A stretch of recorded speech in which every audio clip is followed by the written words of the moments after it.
And good morning, I'm Bailey from Glowforge. I'm Nick from Glowforge. Today we're doing a pass-through print, which have become more and more popular. Just a few months ago, we'd never done one live before. I know, we couldn't believe it. And we were like, we're gonna do it. And now we've been doing it every couple of weeks. So these are really fun. So we're doing a pass-through print on a Glowforge Pro. So if you're thinking about getting a Glowforge, you're thinking, do I need a Pro? The Pro is our most popular model, probably because of this pass-through slot. If you don't know what I'm talking about, it means that we're going to make something giant. Something much bigger than the printer itself. Yes, exactly. Yeah. So if you're joining us live, I can see y'all in chat right now. Connor's daddy, good morning. Where are you tuning in from? I'm going to jump over to Facebook too. I'd love to know if you already have a Glowforge. If you have a Glowforge and you have what you're printing. If you have an Instagram or something, or a store, if you sell things. Absolutely. We love to see Free advertising, please. Put it all in there. Marielle says, I love my Pro. And hi Glowforge family. Oh, that's so cute. That's so nice. Hello. Thanks for tuning in. Yeah, we've been doing these lives about once a week for a few months now, and it's really fun to see a lot of you here. Oh, yeah, third dimension 3D printing. Hi from Torrington, Connecticut. Amazing. I'm on Oklahoma. I want a Glowforge. Good. You should. Yeah, hopefully we can convince you today. Any international viewers out there? I know we've had a few people from the UK joining now that we've officially launched over there. Yes. It's very exciting. Yeah, so it's like 7 p.m. over in the UK, so I always notice often when I ask where people are from, we've got a bunch of people over in Scotland and in London and stuff like that. Just signing off after work and that kind of thing. They're not sure if Nick's one of their own though. Nick's am I anymore? Pretty American these days. We hear. I don't hear it. No, I don't know. I'm somewhere in the middle. I think no one knows who I am anymore. Does the Glowforge have a print head now? Valerie, let us know what you mean by that. The Glowforge does have a printer head, but what it does is it lasers only. There's no ink, if that's what you mean. Yeah. There's no way to use an ink, apart from maybe like taping a Sharpie to it, but I wouldn't recommend doing that. You did not hear that here. The printer head is removable for cleaning, but it is the same printer head that goes back on there. Yeah, absolutely. So today, like we said, this is going to be a pass-through print. We've got 5 general tips that we like to share when we're talking about pass-through prints. If anybody out there has tried pass-through before, let us know what you made. I've talked to a lot of owners who have Pro. They got Pro because not only is Pro faster than the Basic and the Plus machines, but also it's the only one with pass-through. So they get it because they're like, what if I want to make a giant thing? Like I don't want to feel prohibited because I didn't choose it. Absolutely. Like FOMO, Glowforge FOMO. Right, yeah. Because you can't upgrade after the fact, unfortunately. No, you can't. No, so then you have it. But they tell me they get it for that, and then they haven't used it yet because they're intimidated. So that's I don't want to hear that because actually it's really quite easy. And we'll show you live right now. You'll see it all. Built the software that does it for you. So we're going to do it. Should we dive right in? Show them what we're doing first? Oh, yeah, let's do that. The reveal. So we, today, I jumped in the Glowforge catalog. We being Nick did this. And I found a print that I thought was kind of fun. If I share my screen here, or maybe Mike can switch to this really quick. This is just a simple ornament that one of our customers actually created and is now selling in the Glowforge catalog. So hint there, if you are a designer, if you want to apply to be a catalog designer, you can, and you can sell your designs via Glowforge and make a little bit of money off what you're doing. But I thought it would be kind of fun to take this design and make it giant. So this is normally only, assembled size is 5 by 2 by 5 inches, so pretty small. Yeah. And this right now has got almost a 2-foot wingspan. So we made it quite significantly bigger. It does have a propeller. I did accidentally break that just before the stream, unfortunately. But maybe in this second one that we print. You can print a new one and exactly. Fix it. Yeah, I could just print the part that we need. Yeah. But it has wheels that spin. It all slots together. There's no glue on this at all. And I left some of the masking tape on there too, just for like a fun little decorative element. And then you were saying there's a hole in the top, which you didn't realize. You were like, what is that for? And you're like, oh, it's an ornament. Right, it's a string. But I would love to hang that. Yeah, we could get some string and hang it up here above our heads. It's so cute. Anyway, so here we go. This is what we're going to start to print. Now, I think this whole print will probably take longer than the stream, so we might not be able to finish it. But what I really want to show everybody is how we set the print up and what is automated about it. How Glowforge splits the design into slices and automatically joins them together for you. In essence, you don't have to think about it. You design your design as big as you want it to be, and you put your material in, and Glowforge figures out all the rest. So let me show you what that looks like. I just saw a question in chat I wanted to address. Valerie's asking, you guys keep saying printing, but by printing, do you mean cutting? Oh, Yeah, so by age-old printing, question. Valerie, we mean anything that the Glowforge can do. So cutting through a piece of wood or acrylic or pumpkin pie or whatever we put in here, engraving on it or scoring it. So those are the things that Glowforge can do. This little coaster, it's a really good example, I think. shows kind of all three effects. So it's been cut out of a piece of wood. This R&J heart has been engraved. It's kind of a thicker, more dimensional engrave, and then the rings, the grooves on the tree, those are scores. So that means instead of going back and forth, and you'll see this when we start printing, back and forth like a bitmap printer is how you do the engrave, and a score is done more like a cut, like drawing with a pen, so just one line, so it's quicker. So that makes this a really efficient print, and it uses all of like the Glowforge print capabilities. That's it. Yeah. And so that's the term we like to use, printing. It's creating something. We found it's a term that everybody can understand really easily. Yeah. Especially because this, for a lot of people, is new. Not many people Sure. out there have had experience with lasers and what they can do. So When people say that to us all the time, they're like, "Oh, I'm thinking about getting a Glowforge, but I've never used a laser." Right. And we're like, "You and everyone else, you know." Like, yeah, I'm sure most people out there have never used Sure. one either. Yeah. Exactly. Yeah.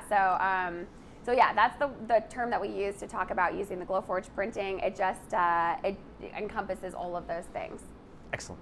All right, let's dive right in and get this started so you can see as many slices as possible. Now I'm going to gloss over tip number 1 for a second, just so we can get this print started, and go off to tip number 2, which is when you're designing something for Parsoo, design it full size. So when you're creating it, make it as big as you want it to be. And so you can see here on my screen, I've got all the different parts of my plane right here. And this little tiny rectangle at the bottom is the normal size piece of material that can fit inside your Glowforge. Now you can see right now my design is much bigger than that. And if I wanted to print this on a plus or a basic, I'd have to find some way of cutting these into pieces and then joining them back together after the fact. Not impossible, absolutely doable. Parsoo makes it so much easier. I think that visual is so funny. It's like Right? a Glowforge and then like outer space. Yeah, it's just like the ether, right? Yes. But to use Parsoo, very, very simple. We've designed full size, we've uploaded our design, and then we need to turn on the feature. Now that's in this 3-dot menu right here. You won't see this if you're a plus or a basic user, but if you're a pro user, you'll be able to toggle this and you'll notice that the screen changes. It's very subtle, but what we'll notice now is we've got this white dotted line. And basically what that's telling us is everything below that line is going to be printed, and then Glowforge is going to automatically align everything above that line once we've printed the first So you're half. only going to see that line if you're doing a pass-through print, not if you're just Absolutely. using a print that's in the size of the bed. That's it. And all we need to do is align our print to the bottom of the material, just like this, and then set up our print steps just as if it was a normal print. Now it looks like I went just a little bit too far with that, so I'm going to come up like this until these lines are all bold and red. You see how it changes from a dotted red to a bold red? That means it's inside the printable area and I can actually create it. Now I've got my material set up here, which is actually wrong right now, so I'm going to change this. Now, typically Proofgrid comes with a QR code. This particular piece is from our testing batch. Doesn't have one on there right now, but what I'm using I think is thick walnut plywood, one of my favorite materials. So I'm going to change that, and that's going to update all of these different settings that we have up here. Now, I'm just going to look around my design and see what my intention was, because we've got cuts and scores as part of this. Now, if I hover over this left-hand side, you see how different things light up. That's telling me what each of these steps relates to. Now, this top one right now is for these decorative elements. Right now, they're set to cut. I want those to be a score, so I'm going to change that right there. I'm going to increase the power of this, so if you want some granular control, you absolutely can do that. Otherwise, we can just choose cut, and everything else is taken care of. So you have all of the control that you need and all of the automatic magical stuff that you need as well. And that's it, we're all ready to go. So we'll hit print. Glowforge is going to do this traditional autofocusing and setting everything up. We'll kick it off, and then once it's finished that print, we will be able to show you how the cameras align everything and continue the print in sections. Now, the reason I glossed over number 2 is because I knew there'd be some processing here. So let's, sorry, glossed over tip number 1. But tip number one is actually the way that we want to insert the material into the machine. Now, this might be counterintuitive, but we're going from the back to the front here. So we're feeding from the back, it's coming out the front. And what we want to do is keep our material as flat as possible. So we're using this guy. Yeah, now this is a piece of woodworking equipment. It's called a roller stand, but you could use a stool and a pile of books, whatever it takes. Just keep this as flat as possible, and it makes everything run so much more smoothly through the printer. But our print's showing ready off to all go. the fingerprints with my angles here. It's a used machine. We use it Exactly, a lot, we've you been know? printing. Yeah, it's not a brand new one out of the box every time. But this is 6 minutes 50. Bailey, if you want to smack that button, so let's kick it off. That button glowing. Oh, here it is. There it is. Fantastic. And we'll start that print. And this is going to be very typical. If you've used the Glowforge before, this is all going to look the same. The magic comes at the end of this print. Now we're starting off with some scores, then we'll get into the cutting, and then the magic's going to happen. So if I notice that's happening and I yell and interrupt Bailey mid-sentence, I'm sorry in advance, but I really want to be able to show you what's going on.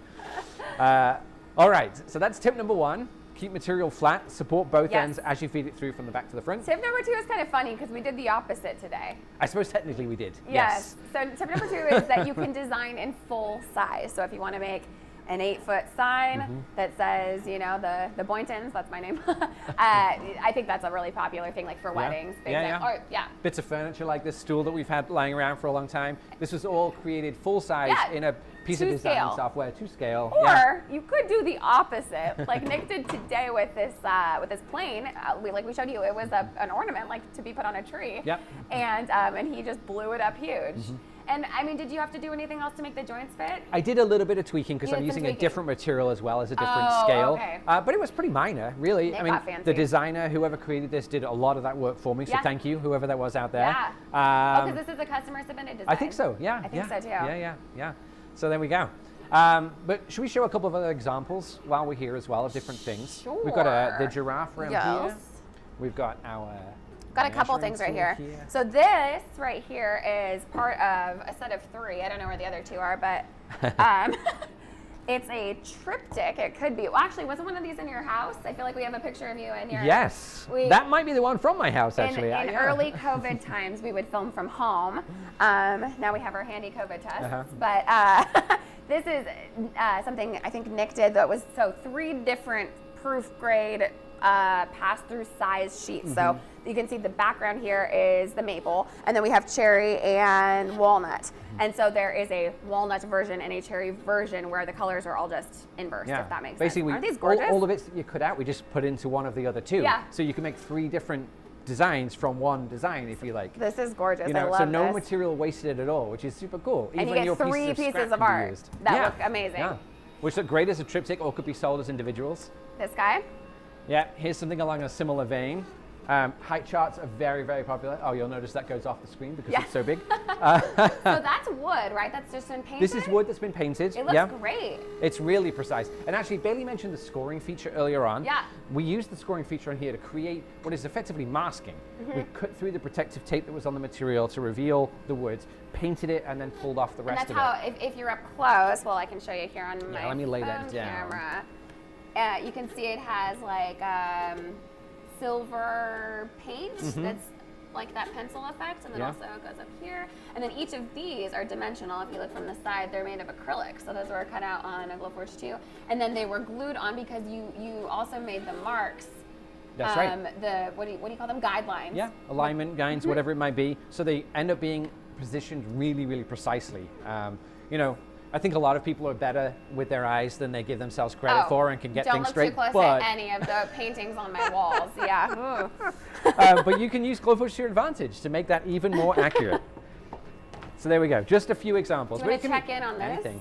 Yeah, it looks like the print's going nicely. We've got 3 minutes left, which is great. And you can see, I mean, it's a normal print right now at this particular point in time. I probably should have started it earlier so we could have started with the alignment process, but I wanted to show you the first steps as well. I see, to do the second, because we're printing the first part, then Nick's going to push it through, and we'll show you this really amazing, the moment that the 2 parts unite, we think it's amazing, or maybe we're big nerds. We're like, whoa! I mean, like, that laser is the, 0.008 of an inch wide. The width of a human hair. Yeah, 0.2 millimeters is the curve width. So getting those 2 things to line up with a camera. With a camera, no human involved. It's all math and magic and stuff. I think that's pretty amazing. Yeah. And it makes my life so much easier too. We know the people who created it, and they're smart people. Yes. We want to try and get them on the live stream so they can introduce themselves Actually, someday. let us know if that's something that would be interesting to you, kind of like a Meet the Engineers or that kind of thing. We've pitched it a few times. Yeah, I'm not sure how keen they are, but they're all incredible people. We'd love to show them off. Yeah. Anyway, I'd also love to know, and put this in the chat, if everybody's following along so far, if this is making sense. If there's anything you want us to reiterate, just let us know. They're asking a few things.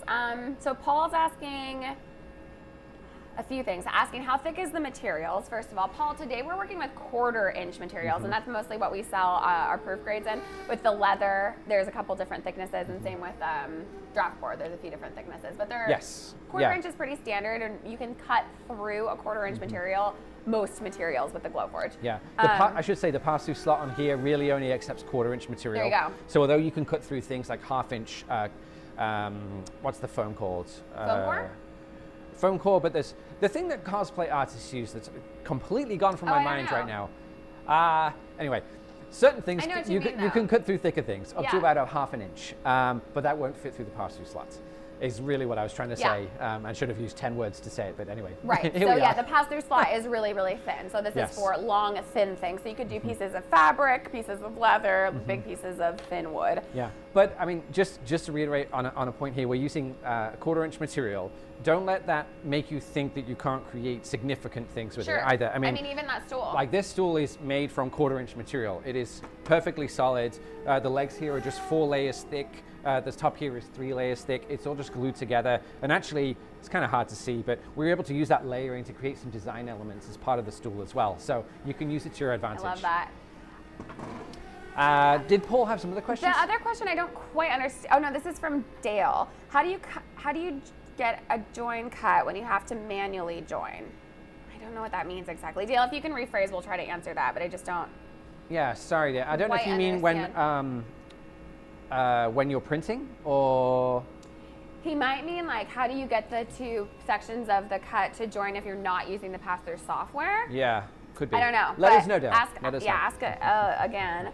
Tasha is just saying, I got the Pro for pass-through, but I haven't used it for your larger projects. Yeah, you gotta.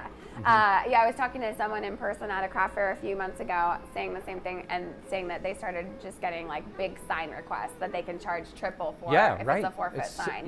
It's such a good idea. Yeah. Get your feet wet with it. We're actually thinking about doing a sort of end-to-end tutorial about creating something simple like a name sign with pass-through. And actually, this is a tip that we should include on here. If you do have a Pro and you're worried about pass-through and you want to just give it a try, you can always take a normal sheet of material, just a normal 12x20, and put it through the pass-through slot. And basically do like a box. just do like a mini pass-through print where you just turn the feature on. You don't need it to be 48 inches like this to try. What you need is just to do a print in 2 sections. So you could do 3 inches and then put it through and do the next 3 inches. Just pick any of your prints that you already have. Doesn't really matter what it is. Turn on the pass-through feature. Learn the software. It's easy. But I understand why it's a little intimidating. It's new. And actually, Mike, if we can just switch to overhead cam for a second. This is one of the cool things that's happening. The printer head right now is actually going around and it's looking at what we've printed so far and figuring out basically where we left off. And it's zooming around, taking a couple of very close-up detailed images of specific pieces of the board. So when we slide it forwards, it can take those same images again, figure out how far we moved it and whether we twisted it or anything like that, and then align everything up. This is one of the anthropomorphic moments for me. It's like so cute how it's zooming around, taking it's like a tiny robot. It's like, I'm working. It's very cute. It's amazing. And I don't know, Mike, if we switch to the overhead again, can you see the line? Oh yeah. So you can see how that print has just been cut off, basically in a perfectly straight line across the top. And so what we're going to be looking for in that second print is for those lines to join up. Ashley says, yes, do a name sign start to finish. Okay, perfect. We'll do that. All right, back to my screen. This is actually tip number 3, and that is to follow the instructions in the app carefully. Now, there isn't really anything to learn necessarily about pass-through. It's just a series of steps that you have to follow. And it seems complex, but it's really not. This is telling us right now to shift the material forward. It's taking all the alignment pictures that it needs to so we can move the material. And this is a point where we can actually open the lid if we want to. So we have a lot of detail in here. So what I can actually do is reach in here and guide that through so that my little pieces that I've cut out don't get stuck and jammed up, because sometimes that does happen. Now, just got to work that through here, and I think I should have cleaned. You've got those little guys they got stuck. This occasionally happens. I should have pulled them out before I, there we go. I should have pulled them out before I That's one of the main questions that I get about pass-through. People are like, wondering if there's like an automatic motor that rolls it through or something. No, you got to use a little elbow grease there. Yeah. But the nice thing is, you move it pretty much arbitrarily. You move it so there's just a little bit of design showing. Right, so the you didn't need to do 7.5 inches or anything like that. No rulers, nothing. Just try and keep it kind of straight, and that's it. And then once we've done that, we click continue in the app. And what we're going to do is take another picture of everything. We'll find this head is going to zoom around and take some more precision measurements, and then it'll tell us that it's aligned, and we can start that print. So it's looking for the places that the print stopped that first time, so it can exactly start again. Yeah.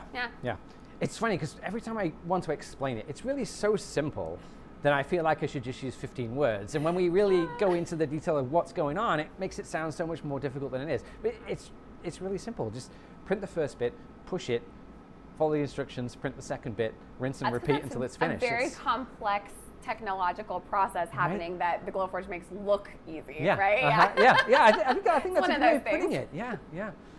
So anyway, we're going to let the system do its work. It's going to think for a minute. Sometimes alignment can take 3 to 5 minutes.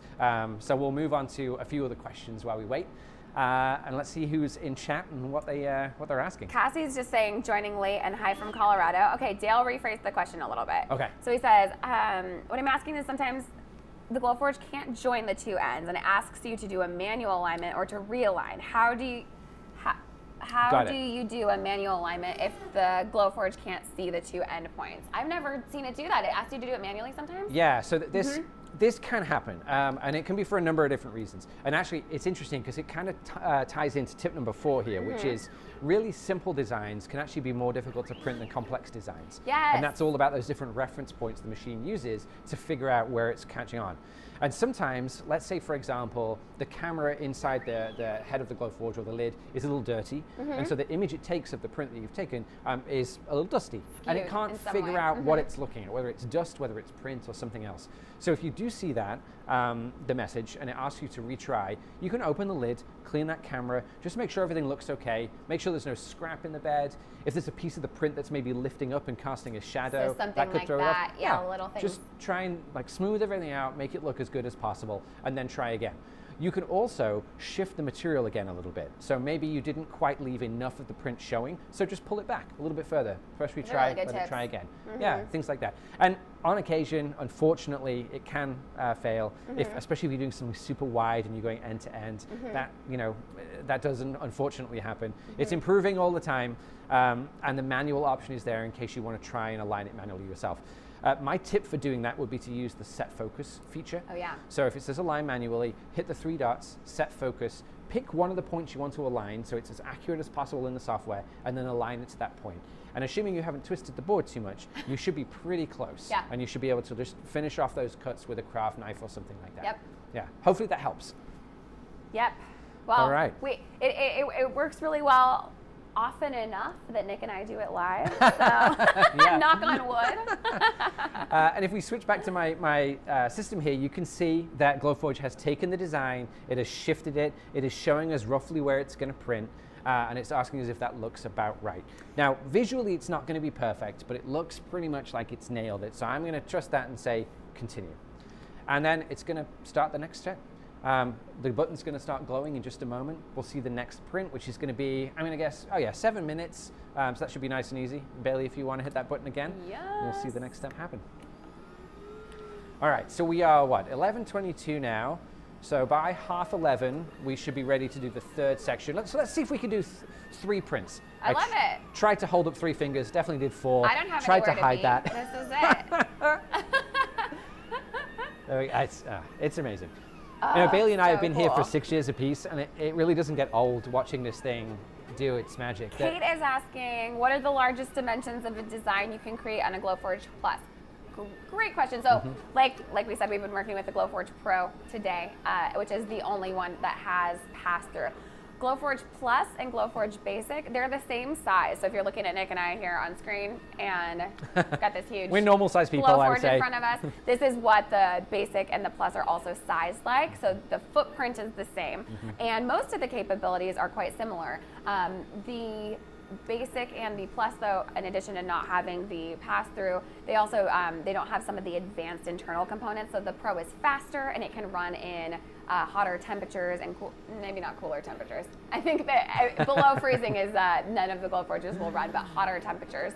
But the Glowforge Plus, since you don't have Plus or Basic, since you don't have the pass-through slot, the working size is, basically the size of, the bed. Yeah. Minus Do you know the exact dimensions? I would say it's about 11.5 inches by 19 inches. I think that's pretty much 12 by maximum 20 size. sheets. Yeah, yeah, Yep. absolutely. And the software will show you where if your design is in an unprintable area. Yeah. And like we said before, if you are a pro owner and you are using normal size sheets, you could always print them sideways so you could eke out just a little bit more material usage if you really wanted to. Yeah.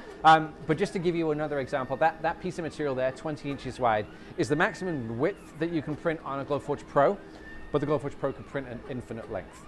So if you can find a piece of material that's 1,000 kilometers long, you could feasibly put that through. We saw that on our community forum. We saw one that was like 50 feet or something. I don't know how they did, where they got a piece of material like that, but not really sure. Anyway, I hope that helps. But technically, you could do one print and then, well, no, that would be hard. I was gonna say you could like have multiple 4-foot materials that is like one design that you just kind of keep going, right?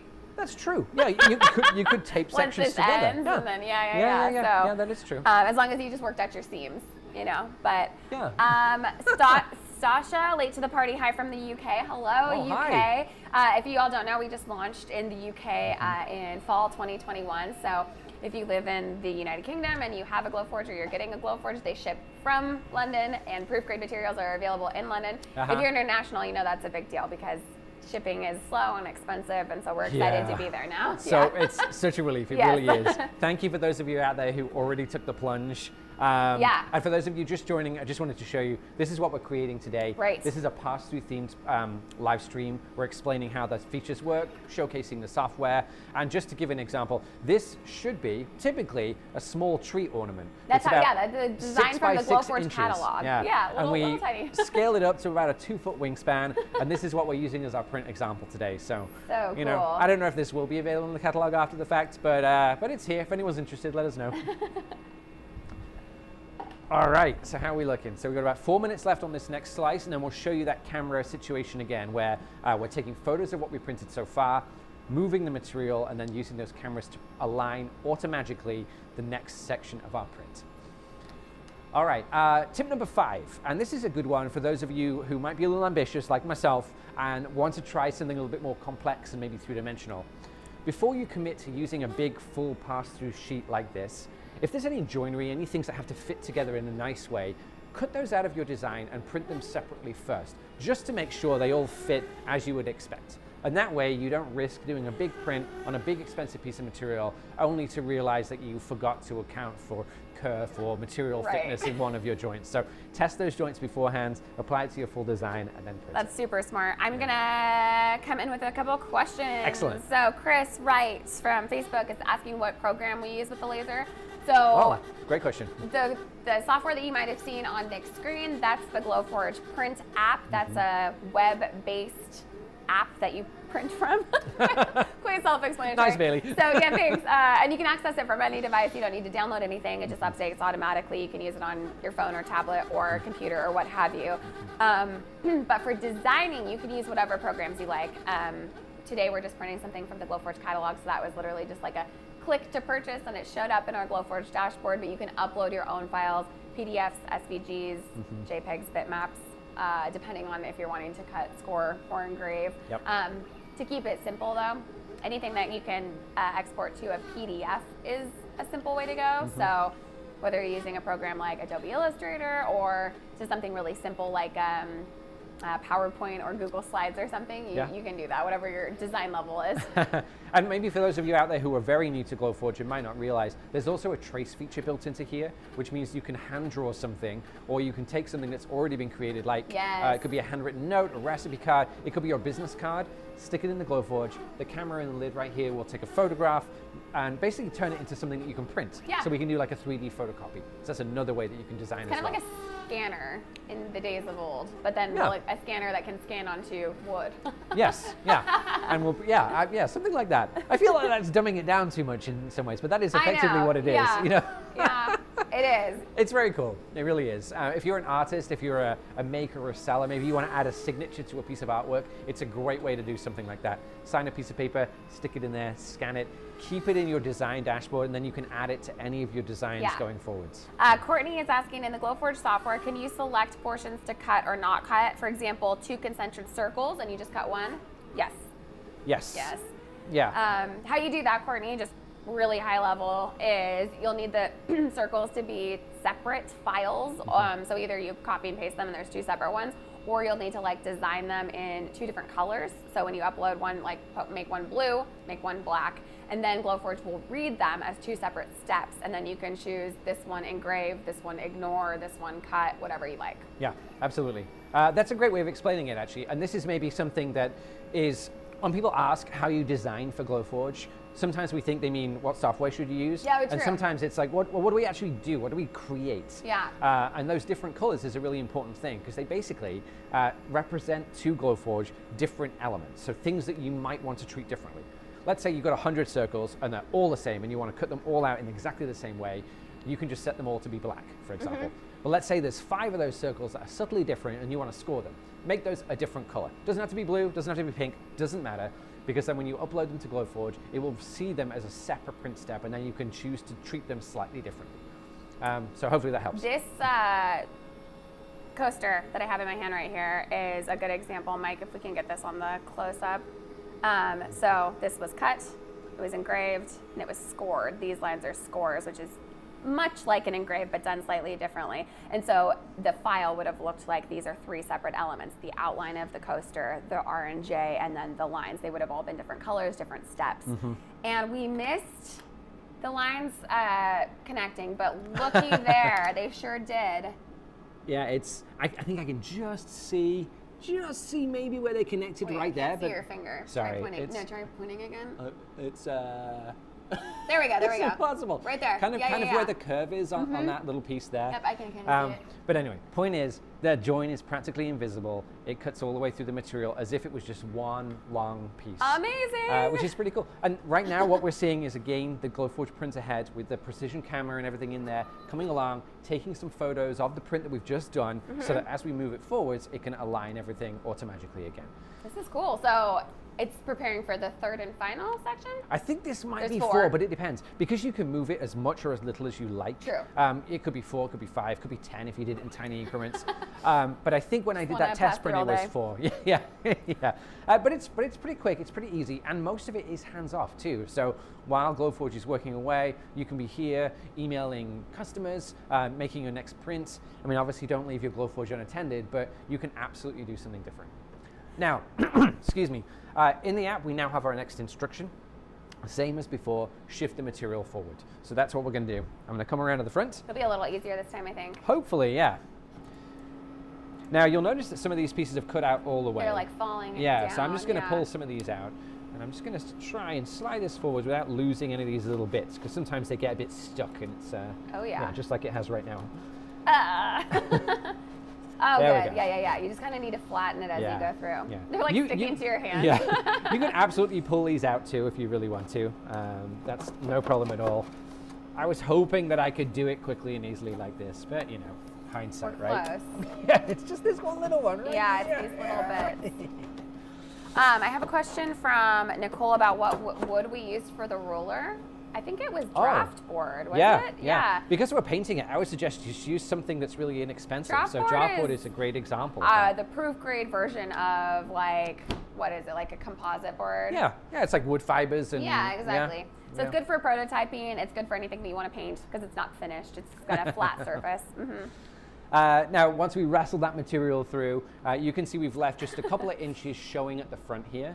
I've pressed continue in the app, and now Glowforge is taking another picture with this lid camera, and it's going to send the printer head across to do some analysis of where the print finished. Unfortunately, it looks like you can't quite see what I left there, but anyway. It's there, we promise. It's there, yes.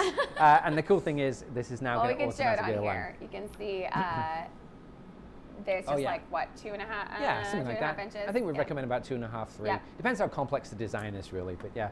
And Mike, if you just switch to my software again, just 1 second, I just want to show everybody this screen. So this is what it looks like mid-alignment. Now, an important step here is don't touch anything once you've pressed align, because obviously it's doing some precision calculations, and if we shift things even just a hair, because the curve of the laser is so fine, we could affect the end print result. So if you do move it, don't worry. You can also press the retry alignment button to make sure that it properly aligns everything. But you'll notice in the software here that the design itself is all the way up here. We've got this big gap. Once we finish the lining, you'll notice that this will jump down and the Glowforge will give us kind of a preview of where it's going to print next. So we'll let it do its thing. We'll cut back to this in a second and we'll show you exactly what we mean by that. Okay, interesting questions coming up. Will is asking, how can I stop a cut such that a product can be put in an envelope later and punched out for assembly? So I think he's meaning like, how do I do a shallow cut so that it can be... Or how do you do like a wide perforation? You know how you used to get those balsa wood? Yeah. Exactly. So there's tons of different ways of doing it. I personally would go into my design software and basically break the line at strategic points. And you want to leave just a hair of material, you know. It's going to be, what, 1/4 millimeter maximum, I would imagine, so depending on the material. It will break out and not like splinter or cut the wood and stuff. Yeah. Depending on the material, you might want to do a little bit of experimentation there, but you can absolutely do that. And I think it's a fantastic technique. I've used it a lot myself. In fact, it would be a really nice feature, wouldn't it, to build into the software? Let's see what our engineers can do. Dale is asking, speaking of which, if there's any new features and accessories coming up the pipeline. Dale, like, I don't know any specifically, or I do, but I can't tell you. Glowforge secrets, you know. But yeah, constantly. That's actually one of the amazing things about Glowforge is, you know, we have a team of, I don't even know how many, a whole bunch of engineers that are constantly working on both the hardware, but mostly the software these days. So Nick likes to say, the day that you get your Glowforge, it's the worst it'll ever be, because it, you know, it will keep improving. It like evolves overnight, and you don't have to ever update it. It's not like Glowforge software version 20.2 is available like your Mac does or whatever. It doesn't do that. It just automatically updates when you turn it on, I guess. And so you'll notice sometimes, like last year, we added proof grade settings for cardboard. Even though we don't sell proof grade cardboard, we know that you all have so many cardboard boxes at home and stuff, and we were using cardboard a lot, and we knew the settings. We thought it would be helpful, and so we put it in there. And so that was just there one morning. So yeah. That's pretty amazing, amazing, there's lots of cool stuff coming. Yeah. And actually, if you're interested in that as a topic for the live stream, like upcoming features and things, because we're wondering about different shows that you might like to see. Yes. If you want to do like a monthly 15 minutes of like, here's what's coming down the pipe. Or what did we just launch? Yeah. Sometimes, I mean, sometimes they show us stuff at meetings that has been out for a while, and I'm like, wait, what? I missed that. I know. What did that come out? Yeah. We use this stuff all the time, but still things like fly over our heads. Yes. So I think that'd be a really interesting one to do. Absolutely. Yeah.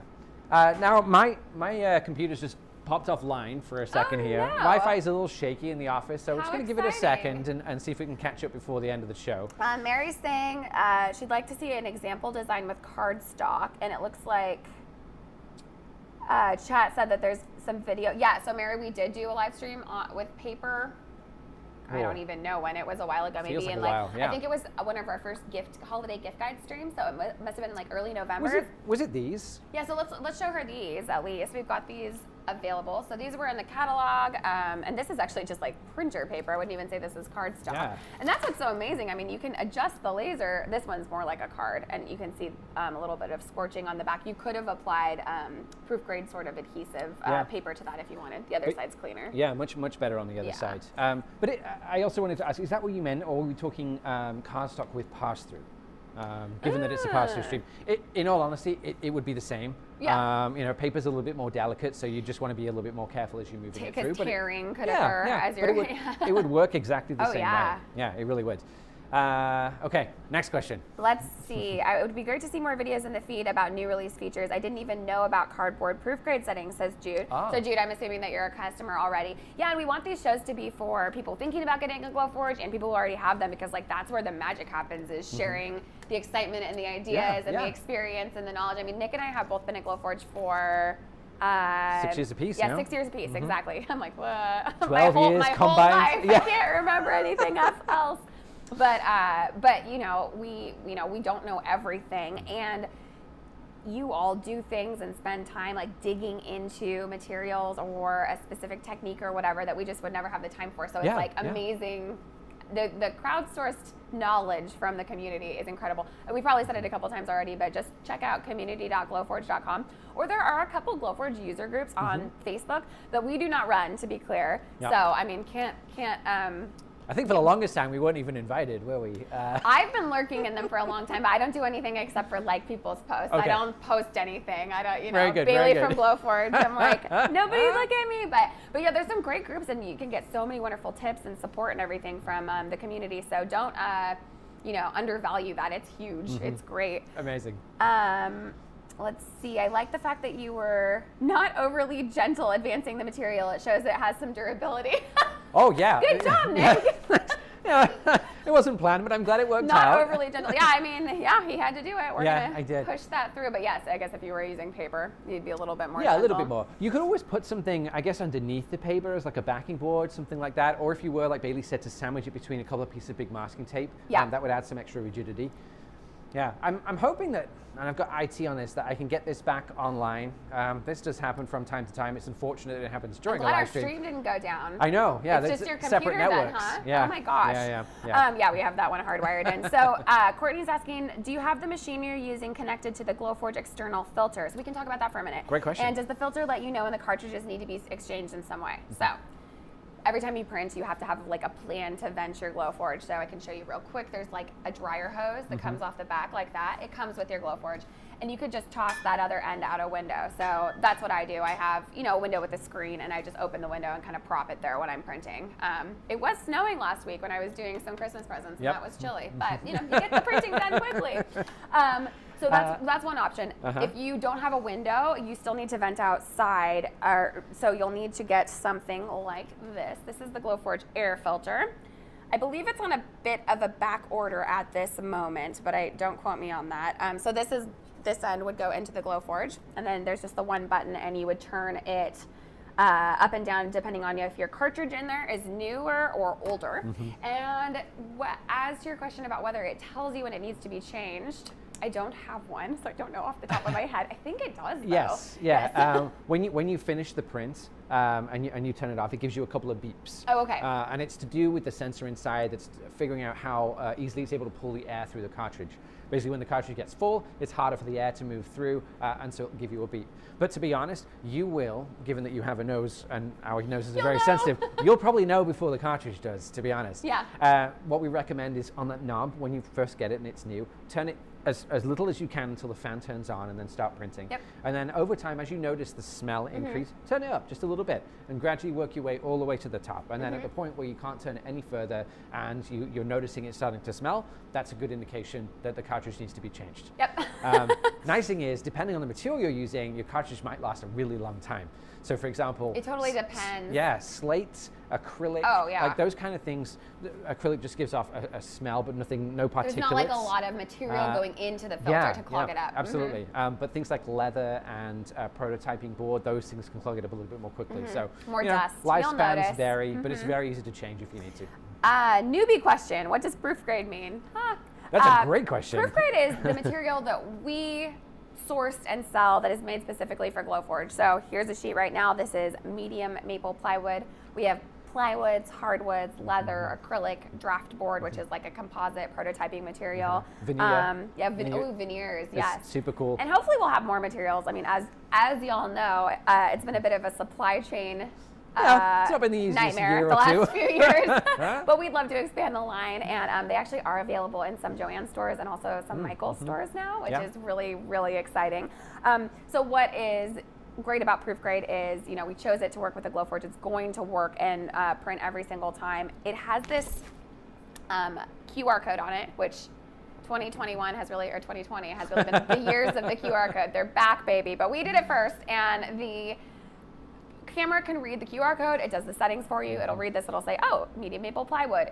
Settings are done, and you can just press print. So it's kind of the really plug and play way to do Glowforge. And when you buy one, it will come with this pack of Proof Grade to get you started. This is worth about $150. There's a lot of stuff in there. Yeah, got a ton of sheets in here, all 1/4 inch.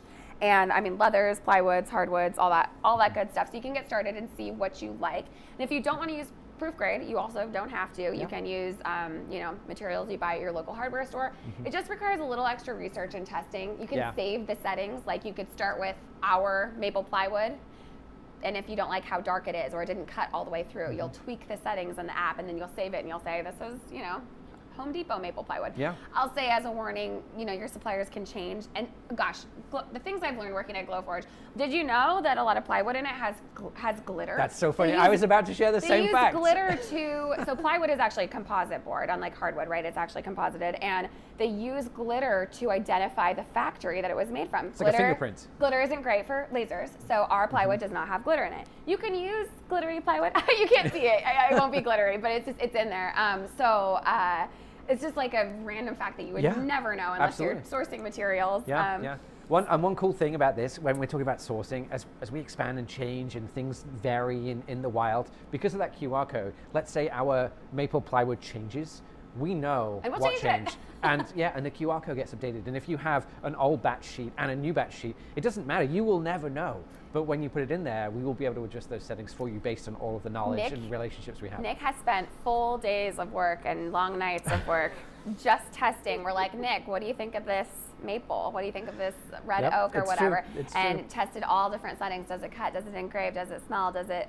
He's done it all. So Proofgrid is as magical it is not from computers, but by the hard work of humans. But you get to enjoy it. So that was a long Proofgrid explanation, but it's pretty cool. I'm pretty proud of it. I mean, I consider myself an expert. I'm always the person who's like, nah, I can save a few bucks and go to the store and like buy it myself. I have to be honest, you know, and I'm not just saying this. Yeah, it's definitely worth it. If you have an idea and you want the real thing in your hand, this bit in the middle, like take advantage of technology to make that as easy as possible. You know, we haven't talked about at all today because we've been doing this pass-through project, but other than like literally like pieces of material that you put in, you can also engrave on things like a cutting board, a flask, a MacBook, your phone. We call these things found objects. They are like, you know, a finished thing, maybe like blanks at a craft store, things like that. And engrave on those. That's another super cool use for a Glowforge. Just adding an engrave to a canvas bag that you buy in bulk, that kind of thing. So I saw a pizza peel recently, right? Oh, a pizza peel was too big for the Glowforge bed, but because it was quite thin, you could put it through the pass-through slot, and somebody was able to add some level of personalization to the pizza peel. More big, thin things that we can do pass through it. So is our internet crapping out on us? It's not happening. Unfortunately, I don't know what's happening right now. Sorry, everyone. So we won't be able to finish the print today because the internet gods won't allow. But you saw, you know, 2/3 of a pass-through print and the finished the finished one is right here. Yeah. And for those of you who joined late, this stream will be available on our YouTube channel after the fact. So to see how we set this all up and how the alignment works, you can always go back and watch that a little bit. And we have, I think, 3 or 4 other pass-through live streams now too. So it's the joy of going live. Unfortunately, these things happen. It won't be the last time that we do projects like this. It's just sitting there. It's just like no connection. I know, just not doing anything. So yeah, sorry everybody. But anyway, I hope that helped. I hope that alleviated some concern that some of you out there might have had. Again, if you're interested in trying it, but you're a little bit worried, just take a piece of material, a piece of cardboard, whatever it might be, cut a strip, stick it through the slot, and just do one of your normal prints in 2 sections. Just do a circle. Actually, that's even one of the harder ones, right? Because there's only the 2 points. Do a really complicated circle. A star, I guess. Yeah, anything. Just try it. Honestly, it's very, very hard to get it wrong. Yes. All right. All right. Well, thanks for joining us, everyone. This was super fun. So many people in chat, and you're all still there. So we will see you next week, and have a good beginning of 2022. This was our first stream. Wow. And first of many. See you soon. Yes. Bye. Thanks, everybody. Bye-bye.